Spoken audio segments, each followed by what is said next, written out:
Olá, comunidade Zumbi e demais telespectadores. Vamos iniciar mais um seminário do CEP Racial. O tema de hoje é milícias digitais, fake news e racismo. Conosco aqui temos o prazer e a honra de receber a professora Adriele Letícia Silva de Oliveira, que é advogada, graduada em Direito pela Universidade Mackenzie de São Paulo, mestre em Direito da Sociedade de Informação, mestre em Direito da Sociedade de Informação pela FMU São Paulo, pós-graduada em Criminologia pela PUC Rio Grande do Sul, professora universitária, inclusive professora aqui da Universidade Zumbi, atua majoritariamente na área de Direito Penal e é coordenadora do Núcleo Inteligência Artificial e Racismo do CEP Racial. Então é um prazer. É um prazer estar aqui também. Prazer estar com você, Adriele. E eu vou deixar, então, que você faça as considerações que você quiser fazer. Os nossos internautas aqui já estão acostumados aqui com nossos seminários. Então, fique à vontade. E a gente vai trocando as ideias, tá bom? Fique à vontade para você fazer as suas considerações iniciais. Mais uma vez, é uma grande satisfação, uma honra estar com você aqui, viu? Então, boa tarde. Eu quero agradecer a oportunidade, de estar aqui discutindo esse tema muito importante e que está muito atualizado, hoje em dia, com as questões da globalização. Para que nós possamos entender o que são milícias digitais e fake news ligada com racismo, nós temos que entender o que é uma milícia digital e o que é uma fake news. Uma milícia digital é um terceiro poder, como nós podemos falar. São grupos que se reúnem dentro das redes sociais, majoritariamente em redes como Telegram e WhatsApp, em que dentro dessas redes eles disparam diversas informações que são fake news. Então, essas milícias digitais são grupos como se fosse o quarto poder, porque eles se sentem um poder, mas eles não são, dos três poderes do Brasil, eles não fazem parte.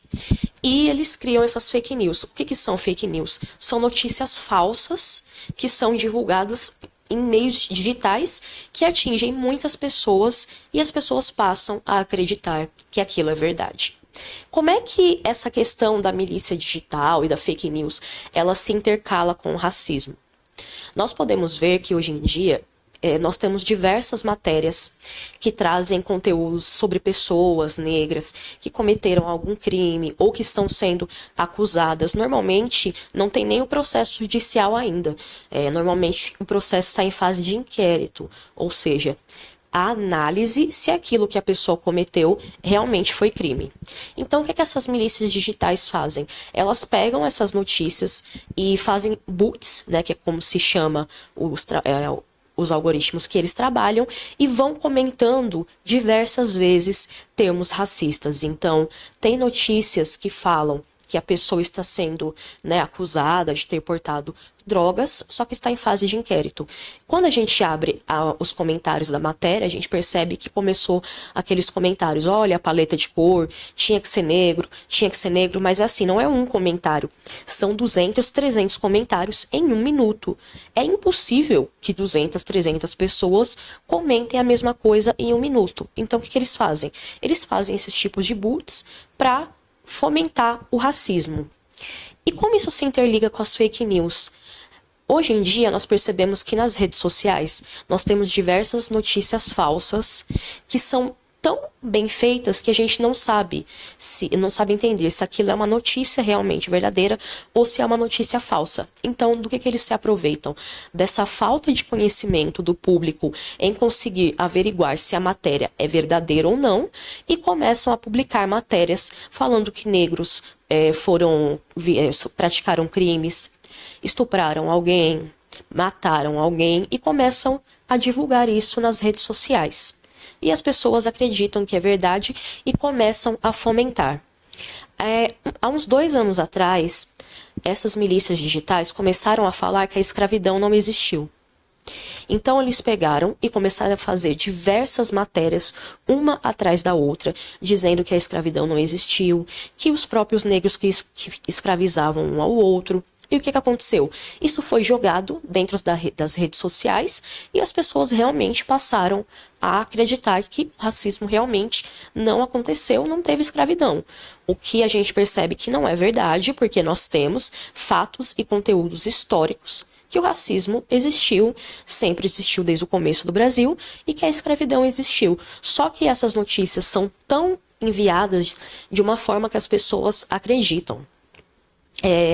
Quando a gente fala do algoritmo, toda rede social tem um algoritmo. Mesmo que seja o Instagram, o Facebook, o TikTok, o Google, eles têm algoritmos que fazem com que essa rede exista. Né? E o que acontece? Se nós estamos diante de uma pessoa racista que cria esse algoritmo, né, que esses profissionais da tecnologia da informação e tudo mais, né, que eles criam os algoritmos. Se porventura essas pessoas forem racistas, o algoritmo também será racista. Houve uma pesquisa dentro do Google em que foi digitado na barra de pesquisa, foto de mulheres bonitas. Quando você abria a pesquisa, todas as fotos que apareciam eram de mulheres brancas. Ao mesmo tempo que colocaram foto de mulheres feias e todas as fotos que foram colocadas são de mulheres negras. E por que isso acontece? Porque a pessoa que criou o algoritmo do Google é racista. O problema é que nós não temos uma legislação específica que fale sobre o racismo algoritmo. Nós temos sim a legislação da Lei 7.716 de 1989, que versa especificamente sobre o racismo. Mas por ser uma lei antiga, de 89, não fala de racismo algoritmo. A Constituição diz que o crime de racismo é imprescritível e inafiançável. Ou seja, você não pode pagar fiança para sair da cadeia, como muitos outros crimes têm essa possibilidade, e ele não prescreve. Então, por exemplo, nós temos crimes que prescrevem em 10, 20 anos e perde-se o direito de processar a pessoa. Quando nós estamos diante de crimes como racismo e a injúria racial, não prescreve. Então, se a pessoa fez o comentário racista hoje, ela pode sofrer um processo amanhã, daqui a 10 anos, daqui a 20 anos, porque é imprescritível. Mas o que acontece? No artigo 20 dessa lei fala: praticar, induzir ou incitar a discriminação ou preconceito de raça, cor, etnia, religião ou procedência nacional. Esse artigo ele fala especificamente sobre você praticar o racismo, seja dentro de uma rede social ou fora dela. Ano passado, o crime de injúria racial foi comparado ao racismo. Por quê? Antigamente, o crime de injúria racial, ele entrava dentro do artigo de injúria. Então, ele tinha, sim, um prazo de prescrição. Quando se equiparou a injúria ao racismo, hoje em dia não tem mais o prazo prescricional. E por que essa diferença? Se eu chegar aqui e falar todos os negros são macacos, eu estarei fazendo um crime de racismo. Mas se eu chegar em uma pessoa específica e falar você é um macaco, é injúria racial. Então equiparou-se os dois crimes para que os dois sejam imprescritíveis. Dentro do artigo de injúria, nós temos uma causa de aumento de pena de 1/3 se essa injúria ao racismo for feita dentro das redes sociais, porque atingem muito mais pessoas. O problema é que nós não temos um crime específico sobre racismo algoritmo, porque a lei de racismo ela foi criada em 1989. Nessa época, não existia discussões sobre a questão dos algoritmos. Nós estávamos aqui no Brasil entrando com a internet, surgindo computadores. Não era plausível que tivesse, porque ninguém pensava nisso. Mas hoje em dia, em 2025, a gente precisa pensar nesses fatos. Então, como eu citei, esse algoritmo do Google, ele é um algoritmo racista. Foi feita uma pesquisa em que uma determinada empresa, ela tinha postado uma vaga de trabalho. Foram feitos 2 currículos iguais. Só que um currículo tinha a foto de uma pessoa branca e o outro currículo tinha a foto de uma pessoa negra. O currículo dessa pessoa branca foi aceito pela empresa e passado para a segunda fase da vaga, do teste da vaga. O currículo da pessoa negra não. declinaram a vaga, falaram que a pessoa não se encaixava nos objetivos da vaga e ela foi retirada. Então a gente percebe que o quê? O algoritmo dessa empresa é racista. E como é que a gente pode resolver essa situação? Nós temos que ter leis específicas que falem sobre isso, porque dentro do direito brasileiro, a gente entende que a analogia a algum crime só pode ser realizada para beneficiar o réu. Então, nós não podemos pegar a lei de racismo e, por analogia, querer condenar alguém por racismo ao algoritmo, porque nós estaremos fazendo uma analogia que prejudica o réu, e isso não é permitido pela legislação brasileira. Então, das duas, uma, ou nós teríamos que mudar essa legislação na questão da analogia, ou nós teríamos que criar uma nova lei sobre o racismo algoritmo em específico, o que é muito necessário dentro do contexto atual brasileiro. Quando a gente estuda a antropologia do direito, a gente percebe que o direito ele tem que acompanhar a realidade social. Então não adianta nós queremos colocar um crime de 1920, que hoje em dia não se encaixa mais, porque não está dentro da realidade social. Lá em 1910, 1920, existia um crime específico de adultério. Por quê? Porque dentro daquele contexto social era passível de ter um crime de adultério, porque era a cultura da época. Hoje em dia, em 2025, não é passível de nós termos um crime de adultério. Nós não estamos mais naquela realidade social. Então, a antropologia do direito, ela fala, todas as leis, elas têm que acompanhar a evolução da sociedade. E acompanhando essa evolução da sociedade, nós percebemos que é extremamente necessário que haja uma lei específica que verse sobre racismo algoritmo para que as pessoas negras se sintam protegidas pela legislação. Tanto essa lei quanto a Constituição Federal em específico encaixam o racismo e a injúria racial como crime. Então é racismo contra a etnia, racismo religioso, racismo contra a cor, racismo contra a nacionalidade, é crime. Mas se esse racismo vem por parte dos algoritmos da internet, como é que nós vamos resolver isso? Nós não podemos ter uma analogia que prejudique o réu, então nós estamos de uma lacuna. Estamos dentro de uma lacuna jurídica. E essa lacuna ela tem que ser resolvida, porque nós estamos dentro de uma sociedade que hoje em dia isso é extremamente plausível. Então a antropologia do direito, ela vem e discute exatamente isso. Olha, nós temos uma necessidade de ter uma lei, por quê? Porque dentro do contexto social de agora, essa lei se encaixa. Então, pode ser que daqui a 20, 30 anos, essa lei não se faça mais necessária. Mas, atualmente, dentro do contexto social em que estamos inseridos, nós precisamos sim ter uma lei de racismo algoritmo. Porque nós estamos vendo que está ocorrendo um retrocesso com relação ao racismo. Nós percebemos que as pessoas estão sendo extremamente racistas hoje em dia por conta dessas milícias digitais que utilizam de bots para jogar fake news e fazer com que essas pessoas acreditem que pessoas negras são extremamente perigosas. Nas redes sociais, como principalmente o Instagram, no Facebook também, mas principalmente no Instagram, essas milícias, eles se encontram e criam grupos dentro do Telegram. Então, eles pegam matérias que eles mesmos criam, jogam nesse grupo do Telegram, para que as pessoas que ali estão acreditem que aquele fato é verdadeiro e saem jogando no algoritmo e acaba matando a pessoa. Teve um caso, sim, de uma mulher negra que ela foi acusada de matar crianças porque, segundo a matéria que era falsa, ela estava utilizando essas crianças para um ritual dentro de um candomblé. E estava matando crianças. Então aí nós temos dois tipos de crime. Nós temos o racismo religioso, porque estavam acusando essa pessoa de pegar crianças para matar em rituais de candomblé. Então é um racismo religioso, né? Porque ele está falando de uma determinada religião. E teve o racismo algoritmo, porque aquilo começou a ser divulgado demais dentro das redes sociais. E o que aconteceu? Eles pegaram a foto dessa pessoa e quando encontraram essa mulher na rua, lincharam ela até a morte. Então, o que aconteceu? O racismo algoritmo matou uma pessoa. Mas isso nós sabemos porque foi divulgado. Quantos casos acontecem a mesma coisa que nós não temos conhecimento? Muitos, porque as redes sociais hoje em dia permeiam tudo. Nós temos um WhatsApp na mão. Todo mundo tem o WhatsApp, que quem não tem o WhatsApp não consegue um emprego hoje em dia.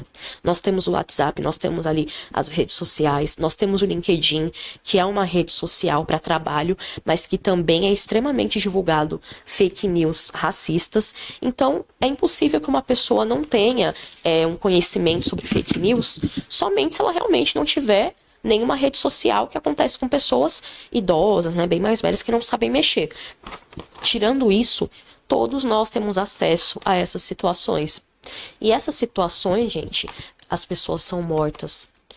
As pessoas não conseguem arrumar emprego. Elas passam a viver à mercê da sociedade com muito medo de que a sua foto seja jogada em algum algoritmo digital, como Facebook, Instagram, TikTok, e ela passe a ser linchada. Alguns posts foram realizados dentro do TikTok falando de pessoas negras, de um homem negro em especial, que ele queria voltar para o seu país de origem, que era o Haiti, e ele estava nos Estados Unidos. Quando deram problema na passagem dele, ele ficou muito nervoso e saiu discutindo com todo mundo. Pegaram gravações dessa discussão dele e jogaram em uma página do TikTok. Em cerca de meia hora, já tinha mais de 1000 comentários do tipo: olha a paleta de cor, só podia ser negro, tem que voltar para o seu país mesmo, isso é um macaco, essas pessoas são irracionais. Então a gente percebe que o quê? A pessoa foi linchada, possivelmente por um crime que ela não cometeu, porque as pessoas começaram a falar que ela era criminosa, que ela tinha que ser presa, por um crime que ela nem tinha cometido. Não houve ali o contraditório, a ampla defesa, um inquérito, nada. Essa pessoa só passou a ser linchada. E se nós pararmos para pensar, como ele estava dentro do aeroporto, alguma pessoa que estivesse lá e tivesse acesso a essa informação, provavelmente ia querer bater nessa pessoa ou até mesmo causar o óbito. Então, por mais que muitas pessoas achem que essa discussão não é uma discussão válida, que é algum tipo de vitimismo, é fato de que nós temos que cuidar dessas milícias, cuidar dessa questão das fake news, porque senão daqui a pouco nós acabamos voltando à época da escravidão. Durante a pandemia, em um determinado reality show, uma pessoa foi lá e falou que a escravidão aconteceu porque os negros eram mais fortes e o Brasil precisava de uma mão de obra forte. Ou seja, a pessoa literalmente tentou falar que a escravidão aconteceu porque os negros tinham poder para melhorar a economia da época. Isso foi passado numa rede social, porque estava dentro de um reality show e foi para uma rede social. Isso é um ponto verdadeiro? Não. Mas quando as pessoas viram isso falado dentro de um reality show com proporções nacionais e passou para as redes sociais, as pessoas passaram a acreditar nisso. E logo, como as redes sociais pegam uma informação, transformam em algoritmo para passar para pessoas que têm ali comentários parecidos com aquele, nós estamos causando um sério problema. Porque imaginem, essa informação foi jogada dentro de uma rede social. Essa rede social, tudo que é jogado lá, é criado um algoritmo para que haja postagem. E tem pessoas que têm pensamentos iguais. Então, o que esse algoritmo faz? Faz com que essa informação apareça para você ininterruptamente.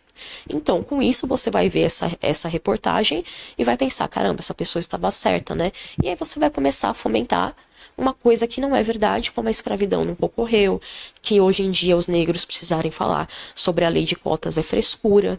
Então a gente vê que tá assim, as pessoas estão tendo um retrocesso histórico, um retrocesso de preconceitos, porque elas estão, por conta desses algoritmos, elas estão passando a acreditar que de fato não houve escravidão, que não há preconceito, que o Brasil não tem racismo, que não precisa da lei de cotas, que o racismo não pode ser imprescritível e inafiançável. Quando houve a equiparação do crime de injúria racial para o crime de racismo, muitos doutrinadores dentro do direito foram contra, porque eles disseram que isso seria uma analogia para não trazer benefícios para o réu. Porém, não é que foi uma analogia para não trazer benefícios para o réu. É que entre a injúria racial e o racismo é uma linha muito tênue. Então, de fato, era muito necessário que a injúria racial fosse equiparada ao racismo. E hoje em dia, o que nós precisamos? De uma lei específica sobre racismo algoritmo. Porque por mais que dentro da sociedade esse racismo pode estar de alguma forma erradicado, ninguém vive sem rede social. E se você tem uma opinião, e por exemplo, alguma pessoa que você leva, algum famoso, enfim, que você tem ali como exemplo, e você vê aquela pessoa fazendo posts sobre aquilo, você passa a acreditar nela, porque você tem ali um influenciador digital que você leva como exemplo, esse influenciador começa a divulgar pontos racistas e você começa a acreditar que aquilo é realidade e todo mundo do planeta passa a acreditar, porque não é porque a notícia foi publicada aqui no Brasil que a gente não vai ter, que ela não seja veiculada lá para a China. Porque a rede social, ela tem em todos os países do planeta. Então, quando a gente posta aqui, você pode olhar que lá no Japão já está passando. Então, essa é uma questão extremamente perigosa, porque o racismo algoritmo causa mortes, como eu contei da pessoa linchada. Ela causa sofrimento, ela tira emprego, como eu falei da pessoa que, né, a vaga foi declinada.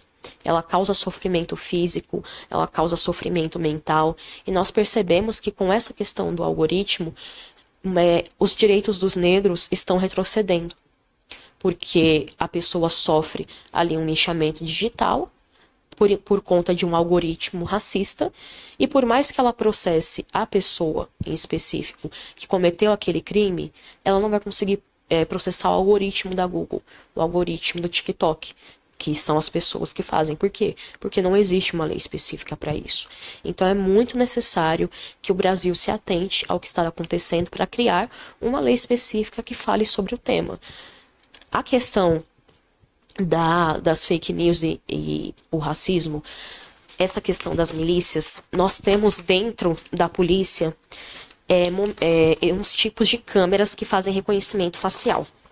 Então, quando uma pessoa é acusada de crime e eles pedem para a vítima descrever como é que era o criminoso, ela faz uma determinada ali descrição. Porém, eles vão fazer um reconhecimento facial. E o que acontece? Inúmeras vezes esse reconhecimento facial é racista. Teve um caso em que uma moça foi roubada, foi vítima de um roubo, ela fez ali, né, a descrição, e o algoritmo lá da polícia jogou para fazer o reconhecimento facial. Eis que tinha um homem no aeroporto, esperando para viajar, e quando ele foi passar ali na alfândega, que eles foram olhar, os profissionais ali da alfândega viram que o sistema estava fazendo reconhecimento facial errôneo, dizendo que este homem tinha cometido um crime de roubo. Ele foi retirado do aeroporto, algemado. Ele foi levado à delegacia e ele foi preso. Quando foi, no outro dia, na audiência de custódia, o juiz decidiu mantê-lo preso. E o advogado dele entrou com habeas corpus para conseguir soltá-lo, mas que demorou mais ou menos um mês. Ou seja, uma pessoa que não cometeu um crime foi presa durante um mês por conta de um reconhecimento facial errado que provém de um algoritmo racista. Se essa questão do racismo algoritmo não for julgada brevemente, nós vamos ter muito mais casos de pessoas negras sendo reconhecidas falsamente e podendo ser presas, podendo ser linchadas na rua, porque imagina, um reconhecimento, muitos casos, né, de pessoas que moram em comunidade e são acusadas de estupro, dentro da comunidade elas acabam sendo linchadas pelo quarto poder, né, por aqueles que, entre aspas, cuidam da comunidade. Então vamos pensar que um homem tenha sido acusado de estupro como uma criança e tenha um reconhecimento facial dizendo que foi ele. Se ele morar em alguma comunidade, a chance dele ser morto é muito grande. E ele vai ser morto por um crime que ele não cometeu, porque ele não cometeu aquele crime específico.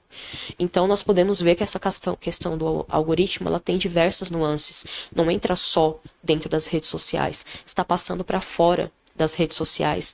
Nós estamos matando pessoas por reconhecimento facial errôneo. Nós estamos prendendo pessoas negras por um reconhecimento facial errôneo, porque o algoritmo é feito por pessoas racistas. Então essa discussão, ela é extremamente atual e é algo que nós precisamos cuidar, porque se a gente não tiver uma legislação específica daqui a 5, 10 anos, o perigo da escravidão voltar é muito grande, por conta justamente desses algoritmos errôneos. Então, essa discussão é uma discussão muito nova, uma discussão muito importante, porque nós estamos diante de um retrocesso histórico. E um país que não sabe a sua história está fadado a repetir o passado. Então, se nós não cuidarmos disso, fizermos movimentos e pedirmos dentro do legislativo que eles criem legislações específicas para essa questão, pode ser que daqui a 5, 10, 15 anos não tenha mais negros soltos. Todos foram reconhecidos falsamente e foram presos. E com isso, nós podemos retroceder e o racismo voltar, ou a época da vingança privada voltar. Né? E as pessoas vão querer fazer vingança com as próprias mãos e não levar ao judiciário aquele tema. Então essa é uma discussão extremamente preocupante, que eu poderia ficar aqui falando 3, 4 horas seguidas, porque de fato é uma realidade que o direito tem que se atentar, porque a antropologia já fala, mas a antropologia é uma ciência humana e o direito é uma ciência jurídica. Porém, tanto a antropologia quanto o direito estão interligadas. E a antropologia jurídica já fala que nós precisamos se atentar a isso para trazer uma legislação específica. Mas o direito não trouxe. Então é preciso que os legisladores se atentem a essa discussão dentro da antropologia jurídica para trazer para o direito um crime específico dentro do contexto social que nós estamos inseridos. Maravilhosa exposição. Doutora Adriele Oliveira, Obrigada. Muito bom mesmo. E eu queria instigar um pouquinho esse nosso seminário, citando um professor da FGV do Rio de Janeiro, que é o Wallace Corbo, e ele fala um pouquinho sobre essa questão de que o racismo ele trabalha muito no campo do simbolismo das imagens e da mobilização de medos, né, nas pessoas. Provavelmente, essa é a minha opinião, pode ser por conta da nova legislação antirracista, que já não permite que as pessoas, essas milícias digitais, né, que criam essas fake news, trabalhem de uma maneira direta, né, com medo da legislação. Então eles acabam utilizando esse subterfúgio, né, trabalhando com simbolismos aí generalizados, isso, para causar medo. O que a senhora vê a esse respeito? Eu entendo que, como, né, o doutor disse, esses algoritmos eles causam medo. Porque o que eles começam a fazer? Pegarem imagens e começarem a pegar imagens de negros que, enfim, cometeram um crime de roubo, de furto. E com essas imagens, eles divulgam nas redes sociais e saem falando, olha, a maioria dos criminosos são negros. Olha o que esse aqui fez com ela. Olha o que esse aqui... E fomenta o medo. Quantas pessoas na internet não falam que preferem, quando estão andando na rua de noite, preferem encontrar o diabo do que um homem negro? Por quê? Porque fomentam esse racismo e a pessoa passa a ter medo de pessoas negras. Então, a partir do momento que nós temos imagens ali sendo discutidas sobre pessoas negras que cometeram crimes, tá fomentando o medo nas pessoas. E pode ser que daqui a 10, 20 anos esse medo seja tão grande que as pessoas voltem para o apartheid. Elas não queiram mais aceitar negros, elas fazem ali uma equiparação com o nazismo e queiram colocar pessoas negras dentro de um campo de concentração. Porque elas estão fomentando um medo que antigamente ocorria, não tem mais hoje em dia, mas que está voltando. Porque, como esse doutor fala, eles pegam imagens e jogam imagens de pessoas negras, colocando a pessoa negra como perigosa, como uma pessoa raivosa, que vai causar perigo à sociedade como um todo. E provavelmente, com certeza, são as pessoas... que estão nas periferias, né? Sim. Que são pretos, pardos, e que acabam sofrendo mais esse tipo de violência, né? Sim. Existe alguma forma que as pessoas podem, talvez, lidar com essa situação, falando no caso dos negros, de maneira geral? Da maneira geral, é realmente lutar por uma legislação específica que fale sobre esse caso, porque com a atualização da injúria racial, equiparada ao crime de racismo, isso ocorreu por quê? Porque o movimento negro ficou fazendo pedidos dentro da ALESP, da Assembleia Legislativa de São Paulo, e dentro de diversas ALEPs, porque é uma lei federal. Então, eles ficaram dentro ali, fomentando dentro do judiciário a necessidade realmente de criar uma lei. Então, o legislativo veio e criou essa equiparação. Então, o movimento negro ele precisa se juntar para que nós possamos criar novas leis, porque as pessoas estão com medo de pessoas negras. E esse medo já tinha sido erradicado há 50, 80 anos. Então é preciso realmente que o movimento negro seja mais ativo e que haja mais pessoas negras dentro do legislativo brasileiro.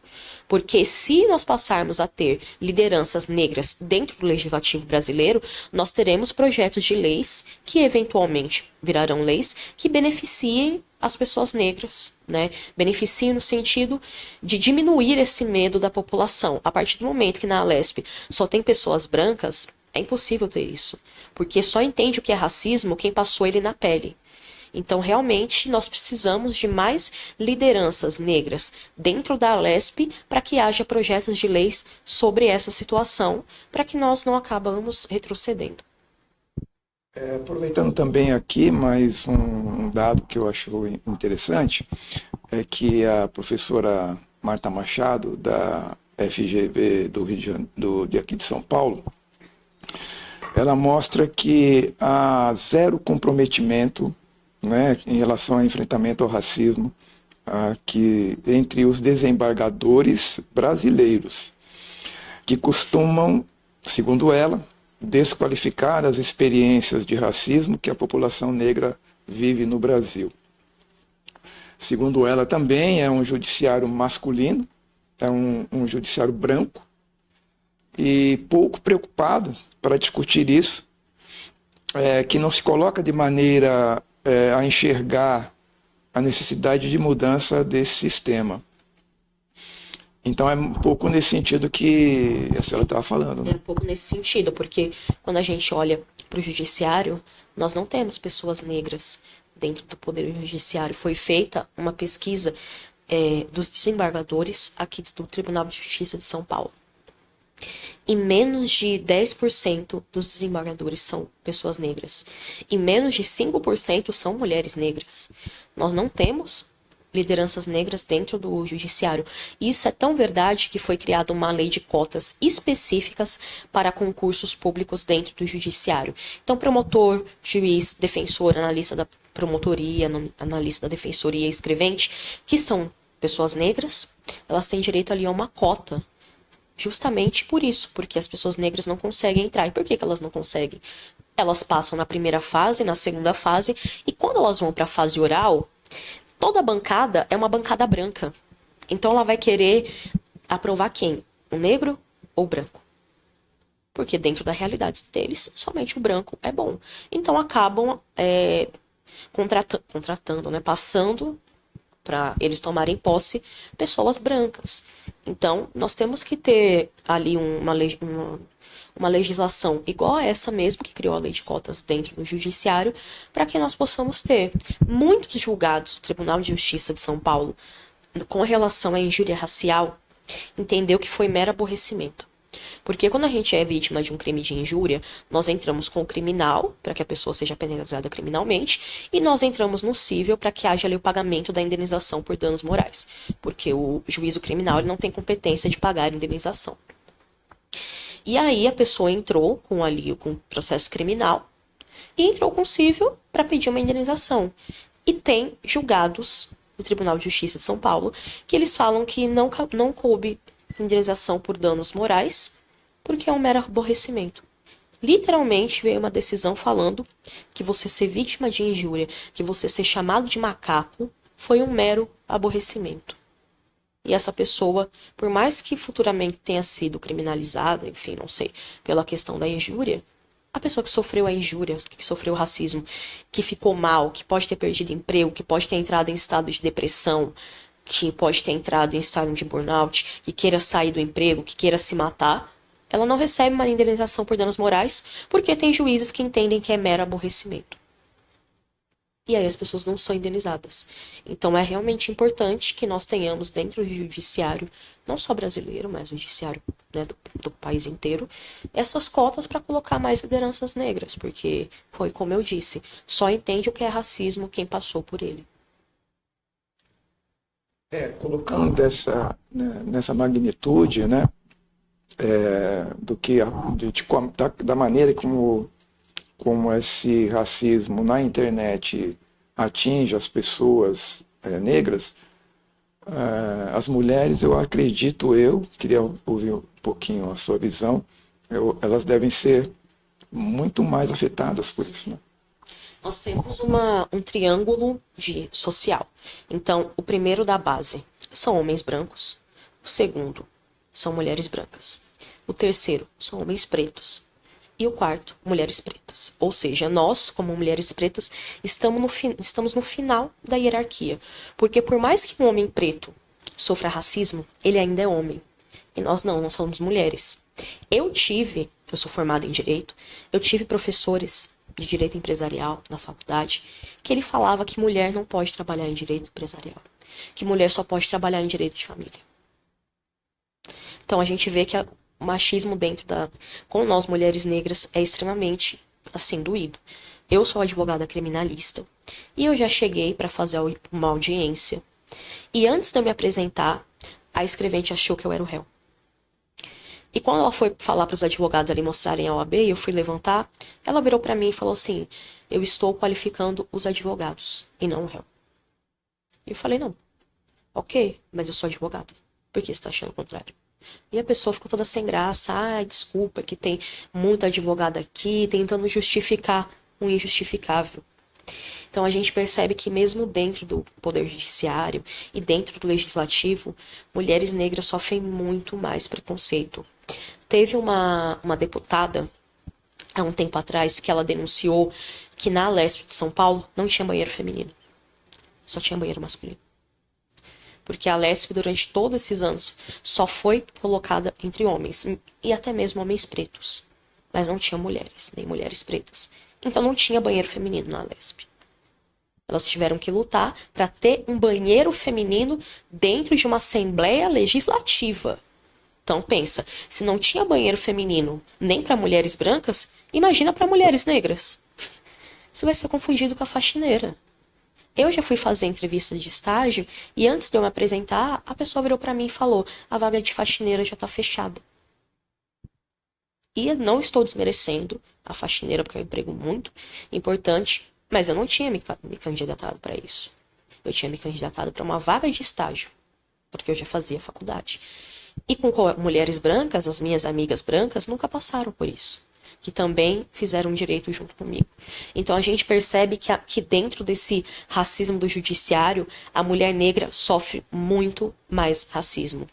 Tem uma desembargadora que ela conta que ela fez USP. Ela era filha, acho que de uma empregada doméstica, não lembro, e ela fez faculdade na USP. Quando ela começou a fazer faculdade na USP, falaram para ela que ela ia entrar por uma porta e sair pela outra. E ela se formou e decidiu prestar ali a magistratura. E ela falou que quando ela entrou como juíza, hoje em dia ela é desembargadora, mas quando ela entrou como juíza, muitas vezes as pessoas achavam que ela não era juíza. Quando ela foi entrar e cuidar da vara, as pessoas falavam: ah, mas por que a senhora tá aqui? A juíza vai brigar com você, hein? Você é da faxina. Ela era juíza. Ela era juíza e quando ela foi tomar posse e foi pegar a vara, as pessoas passaram a achar que ela é faxineira. Isso nunca aconteceria com uma juíza branca, mesmo que fosse mulher. Porque ela está acima da pirâmide. A mulher preta, é a última da pirâmide. Então, de fato, respondendo a sua pergunta, a mulher preta sofre muito mais preconceito do que uma mulher branca. Porque nós estamos ali, a última da pirâmide. E a mulher branca, ainda assim, está acima da gente. Então, é o que nós falamos, né? As mulheres brancas, elas lutaram para ter direito a votar, para ter direito a trabalhar, para não precisar que o pai assinasse a carteira de trabalho, que elas pudessem ir para a escola, que elas pudessem aprender. E nós, mulheres negras, lutamos para que nós ficássemos vivas.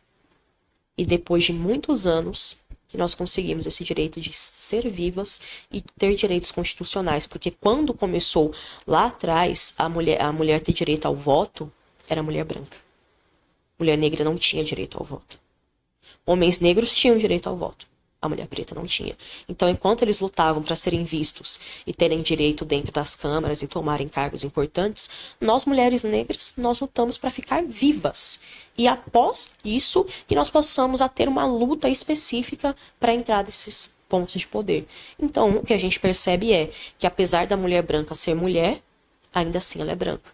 E ela está ali no topo, né? No topo de uma importância. Então, realmente, a mulher negra, ela sofre muito mais para entrar no judiciário do que uma mulher branca. Realmente, numa sociedade racista e machista, né, como a nossa, realmente fica muito difícil para a mulher negra, preta, se desenvolver e alçar novos voos, né? Dentro da nossa sociedade. Mas acho que talvez seja uma das dúvidas dos nossos telespectadores, uma forma ou formas, né, de combater. Eu sei que a senhora já comentou sobre a questão da legislação, e é importante ampliar essa legislação, no caso da internet, mas você diria que há alguma outra maneira, se as pessoas quiserem combater esse tipo de racismo, né, falando um pouquinho mais dessa questão do racismo na internet, será que tem uma forma que as pessoas possam, o que já existe alguma experiência, alguma coisa nesse sentido, além de você ir talvez para uma vara criminal ou civil, individualmente, mas existem outras formas de combate? O movimento negro ele tem que ser muito mais ativo. Porque todas as leis que nós temos até hoje com relação aos negros foram criadas por quê? Porque os movimentos negros ficaram lá lutando até conseguir determinadas leis. Então nós precisamos que o movimento negro seja muito mais ativo e esteja nos locais. Por exemplo, a União Nacional dos Estudantes, que é a UNE, né? Nós temos diversas lideranças ali dentro da UNE que pedem diversos direitos, só que nós não temos dentro da UNE um movimento específico de pessoas negras. As pessoas negras estão dentro de um partido, de outro, enfim, que lutam ali por determinados direitos, só que nós não temos um movimento específico. Qualquer um pode apresentar um projeto de lei, né? Isso é permitido pela lei, qualquer pessoa pode apresentar um projeto de lei, tem um número mínimo de votos para que ele seja levado para a LESP e analisado. Então é importante que o movimento negro veja essa questão do racismo algoritmo e apresente um projeto de lei falando sobre essa situação e consiga a quantidade de votos mínimos necessários, que não é difícil conseguir, para que esse projeto seja levado até a LESP e seja julgado. Porque se o movimento negro não estar combatível, estar ali todo aguerrido para conseguir alguma coisa, a LESP não vai falar sobre isso. Infelizmente, nós temos uma Assembleia Legislativa de homens e mulheres brancas. Eles não vão pensar nesses direitos. Então, o movimento negro ele tem que ser muito mais aguerrido. Estar muito mais à frente das coisas para falar, olha, isso aqui está acontecendo. Olha, assim como a gente lutou pela lei de cotas, nós precisamos ter uma lei específica de racismo algoritmo. A gente não pode também querer que só os negros passem como juiz e virem juiz, desembargadores, porque o judiciário não cria lei, só aplica. Quem cria a lei é o legislativo. Então, nós precisamos que o movimento negro esteja mais presente com suas lutas que fazem há muitos anos para que seja levado ao legislativo e para que esses criem leis específicas, já que a gente pode estar dentro do judiciário, mas o judiciário não cria lei. Só quem cria é o legislativo. Então é muito importante que nós tenhamos movimentos negros mais fortes. A gente percebia que durante ali, na época da ditadura e tudo mais, nós tínhamos muito movimento negro, que conseguiu mudar muita coisa com relação às leis para negros. Então a gente precisa, hoje em dia muitas pessoas falam, mas no tempo atrás precisava de movimento negro, hoje em dia não precisa mais, porque vocês já têm direitos, não. Hoje em dia nós ainda precisamos ter diversos movimentos negros. Porque, infelizmente, nós não temos leis suficientes que versem acerca das nossas necessidades. Então, basicamente é isso. Nós temos movimentos negros ativos e aguerridos que entrem dentro dessas instituições como a UNE, porque as pessoas pensam que não, mas a UNE tem um grande poder dentro do legislativo, né? Ela tem um poder ali dentro do legislativo. Eu conheço pessoas que eram da UNE e hoje estão na assessoria da presidência. Então é muito importante essa situação de movimentos negros lutando mais pelos nossos direitos, porque nós não alcançamos o tanto de direito necessário para que consideremos que somos pessoas, porque as pessoas estão voltando a achar que nós somos bichos e não pessoas. Muito bom mesmo. Infelizmente, nós já estamos caminhando para o nosso encerramento. Eu queria novamente agradecer à doutora Adriele Oliveira. Eu que agradeço a oportunidade de participação e de discutir esse tema, que para mim é muito caro, até porque eu fiz mestrado em Sociedade da Informação. Então, é para mim um tema que eu gosto muito de estudar. Que bom. Então, assim, eu abro um espaço aqui rapidinho para a senhora fazer as suas considerações finais, para a gente, então, encerrar mais esse nosso seminário. Fique à vontade. Então, pessoal, o que eu tenho para falar, como eu falei aqui durante todo momento, nós precisamos de legislações específicas que falem sobre o racismo algoritmo. Se hoje em dia, em 2025, nós estamos sofrendo com isso e a tecnologia ela avança cada dia mais para outras áreas, se nós não lutarmos para termos leis específicas, daqui a 10, 20 anos, pode ser que a coisa esteja muito pior. Porque todo dia lança alguma coisa tecnológica.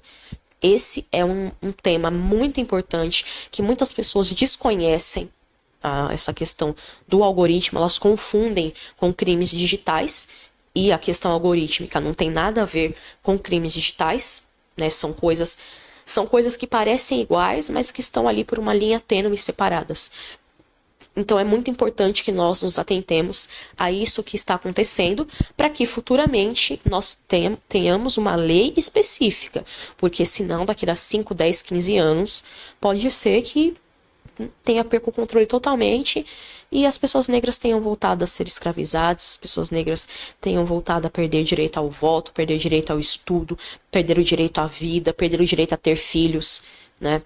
E pode ser que daqui a 5, 10 anos nós seremos considerados bichos e vai voltar a escravidão, ou vai voltar, né, enfim, colocar negros dentro de um campo de concentração, enfim. Então, esse é um termo que é pouco falado, mas que precisa ser muito mais falado e muito mais pesquisado, que tenha mais doutrinadores que falem sobre o tema, até porque os doutrinadores são muito importantes também dentro da realidade do direito, porque tem muitos doutrinadores que, com aquilo que eles falam nos livros, eles conseguem criar leis, né? Eles conseguem criar petições, eles conseguem criar novos entendimentos.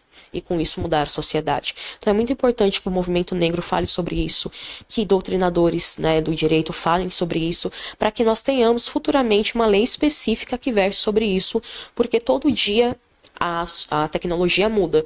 Então imaginem se daqui a 5, 10 anos nós tenhamos robôs trabalhando, e esses robôs tenham um algoritmo, e esse algoritmo seja racista, as pessoas negras vão perder os empregos, e vão aumentar muito mais a questão periférica, a questão de pessoas em situação de rua. E aí nós seremos novamente considerados pessoas perigosas e é possível que até volte a lei da vadiagem, já que pessoas negras vão perder emprego e quem não trabalha não tem onde morar. Então, temos que nos atentar a essa discussão que é extremamente nova e importante. Muito obrigada. Nós que agradecemos a sua participação, doutora Adriele, e já adianto aqui para os nossos telespectadores que haverá outros eventos com a presença da doutora Adriele Oliveira, viu? Não se preocupem, não termina aqui. A doutora Adriele é a nossa coordenadora do Núcleo de Estudos e Pesquisas aqui do CEP Racial, que trata exatamente dessa questão de inteligência artificial e racismo, né? Focando toda essa questão do racismo na internet. Então não se preocupe, ela estará em outros eventos aqui conosco.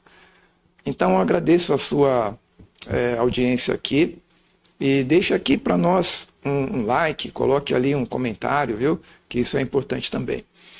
Até para a gente melhorar as nossas transmissões.